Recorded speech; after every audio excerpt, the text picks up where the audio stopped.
കൂട്ടുകാരെ, ജോലിയും വിവാഹ ജീവിതവും പ്രതിസന്ധിയിലായ ഒരു വ്യക്തി കൗൺസിലിങ്ങിനായി വന്നു. കൗൺസിലിങ്ങിൽ രഹസ്യ സ്വഭാവം ഉള്ളതുകൊണ്ട് വ്യക്തിയുടെ പേര് ഇവിടെ പറയുന്നില്ല. ഈ വ്യക്തിയുടെ പ്രശ്നം എന്തിനും പെട്ടെന്ന് കോപിക്കുന്ന സ്വഭാവം. ജോലിസ്ഥലത്തും കുടുംബജീവിതത്തിലും ഇത് പ്രശ്നങ്ങൾക്ക് കാരണമായി. ജോലിസ്ഥലത്തു നിന്നും പലവട്ടം വാണിംഗ് ലഭിച്ചു. ജോലിയിൽ നിന്നും എപ്പോൾ വേണമെങ്കിലും പിരിച്ചുവിടാം എന്ന അവസ്ഥയായി.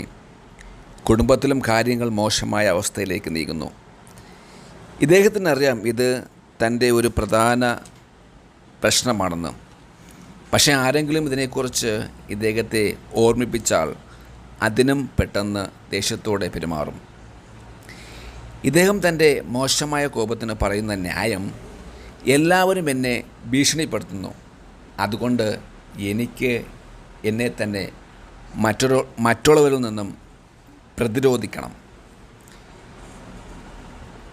ഇദ്ദേഹത്തിന് പറയാനുള്ളത് ശ്രദ്ധയോടെ കേട്ടതിന് ശേഷം എനിക്ക് ചില കാര്യങ്ങൾ മനസ്സിലാക്കുവാൻ സാധിച്ചു. ഇദ്ദേഹം തന്നെ വിശ്വസിച്ച് വച്ചിരിക്കുന്ന ചില തെറ്റായ വിശ്വാസങ്ങളും നിർദ്ദേശങ്ങളുമാണ് ഇത്തരം സ്വഭാവത്തിന് കാരണം എന്നെനിക്ക് മനസ്സിലായി. അദ്ദേഹം തന്നോട് തന്നെ പലപ്പോഴും ചില തെറ്റായ നിർദ്ദേശങ്ങൾ, അതായത് നെഗറ്റീവ് ഓട്ടോ സജഷൻ നൽകാറുണ്ട്. ഇത് പ്രശ്നങ്ങളിലേക്ക് നയിക്കുന്നു. അദ്ദേഹം വിശ്വസിച്ച് വച്ചിരിക്കുന്ന തെറ്റായ വിശ്വാസങ്ങളെക്കുറിച്ചും നിർദ്ദേശങ്ങളെക്കുറിച്ചും ബോധ്യപ്പെടുത്തി കൊടുത്തു. അതിനുശേഷം ഈ തെറ്റായ വിശ്വാസങ്ങളെ എങ്ങനെ ശരിയായ നിർദ്ദേശങ്ങളാക്കാമെന്ന് പഠിപ്പിച്ചു.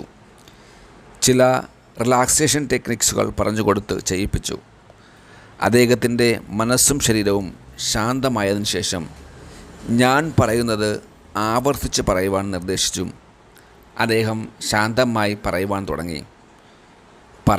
പറഞ്ഞു കൊടുത്തത് ഇതാണ്: ഇന്നു മുതൽ എല്ലാവരോടും സഹകരിക്കുന്ന സന്തോഷമുള്ള വ്യക്തിയായി മാറും. ആനന്ദവും സന്തോഷവും ഇപ്പോൾ മുതൽ എൻ്റെ മനസ്സിലേക്ക് കടന്നു വരുന്നു. എല്ലാ ദിവസവും ഞാൻ മറ്റുള്ളവരാൽ സ്നേഹിക്കപ്പെടുന്ന, മനസ്സിലാക്കപ്പെടുന്ന വ്യക്തിയായി മാറുന്നു.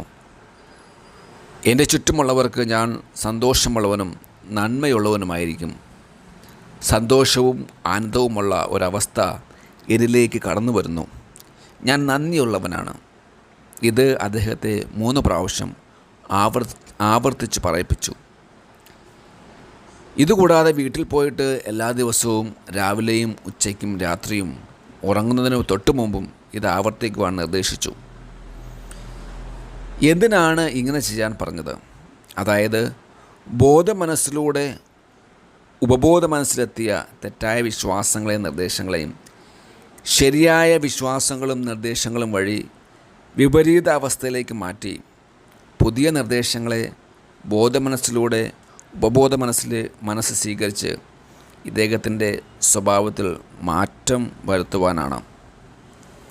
1 മാസം ഇദ്ദേഹം ഞാൻ നൽകിയ നിർദ്ദേശങ്ങൾ പറഞ്ഞതുപോലെ ആവർത്തിച്ചപ്പോൾ അദ്ദേഹത്തിൻ്റെ ചീത്തയായ കോപം ഇല്ലാതാവുകയും കുടുംബത്തിലും ജോലി സ്ഥലത്തും നല്ലൊരു പുതിയ വ്യക്തിയായി മാറുകയും ചെയ്തു.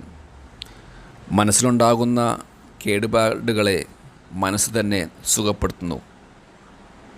ഓർക്കുക, മനസ്സിലുണ്ടാകുന്ന കേടുപാടുകളെ മനസ്സ് തന്നെ സുഖപ്പെടുത്തുന്നു. അതിന് കുറച്ച് ക്ഷമയും പരിശ്രമവും വേണം. Thank you.